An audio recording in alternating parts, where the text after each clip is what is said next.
எங்கே பார்த்தாலும் லஞ்சம் லஞ்சம் லஞ்சம். இப்போது ஆம்பளைங்களுக்கு ஈக்குவலாக சம உரிமை வாங்கி பொம்பளைங்க அதிகப்படியாக அரசு ஊழியர்கள் வந்து லஞ்சம் வாங்குறது இப்போ பார்க்க முடியுது. மொத்தம் இருக்கிறது வந்து 36 டிஸ்ட்ரிக் அப்படின்னா, ஒரு நாளைக்கு குறைஞ்சபட்சம் 2 லஞ்சம் ஊழல் இந்த சம்மந்தப்பட்ட விஷயம் மட்டும் வந்துட்டுருக்கு. அப்போ கணக்கில் வராதது எவ்வளோ? டெய்லி ஒரு 60 கேஸ் இந்த மாதிரி வருது. லஞ்சம் வாங்கியிருக்காங்க, லஞ்சம் வாங்கியிருக்காங்க, லஞ்சம் வாங்கியிருக்காங்க.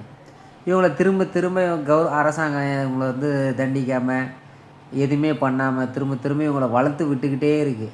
இவன் பணம் இந்த மாதிரி ஏமாற்றி சம்பாரிச்சிக்கிட்டே இருக்கான். கடைசியில் இவன் தான் கோடீஸ்வரனாக இருக்கான். மக்கள் வந்து ஏழைகளாகவே இருக்காங்க.